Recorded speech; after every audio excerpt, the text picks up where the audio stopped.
Pagi itu sinar matahari mulai masuk lewat celah jendela kamar anak-anak. Biasanya suasana pagi selalu ramai dan penuh tawa. Tetapi hari itu sedikit berbeda.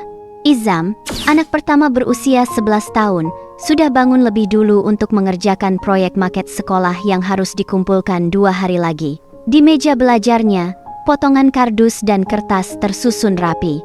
Ia ingin bekerja dengan tenang. Sementara itu, Fatan yang berusia 8 tahun, baru saja bangun dengan semangat besar untuk bermain.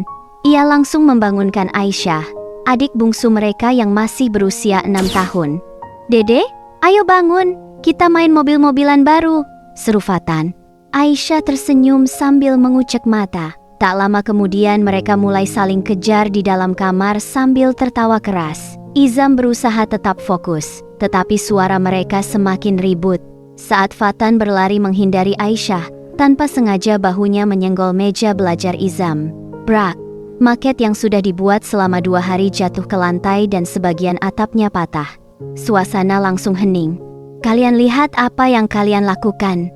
bentak Izam marah sambil memungut potongan maketnya.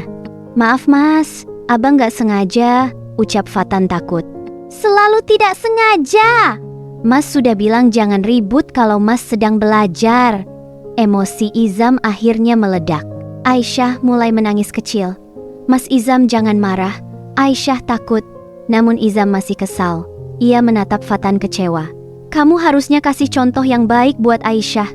Perkataan itu membuat hati Fatan sakit.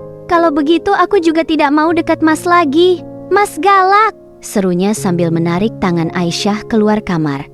Setelah suasana sepi, amarah Izam perlahan hilang dan berubah menjadi rasa bersalah. Ia sadar mungkin terlalu keras pada adik-adiknya. Di ruang tengah, Aisyah memandang Fatan pelan. "Kita salah ya bang?" Fatan menunduk. Ia teringat bagaimana Izam semalam masih mengerjakan maket hingga larut malam. "Bang Fatan, ayo minta maaf. Kalau kakak-kakaknya bertengkar, siapa yang lindungi Aisyah?"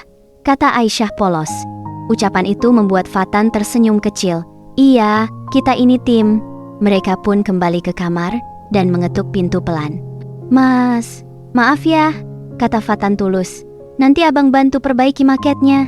Begitu pintu dibuka, Aisyah langsung memeluk Izam. Hati Izam terasa hangat. Ia berjongkok lalu memeluk kedua adiknya. "Mas juga salah karena terlalu marah," ucapnya lembut. "Maket bisa diperbaiki, tapi Mas tidak mau kehilangan kalian." Aisyah tersenyum lebar.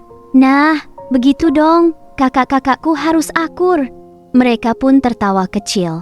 Setelah itu, Fatan dan Aisyah bermain lebih pelan di dekat meja belajar, sementara Izam kembali memperbaiki maketnya.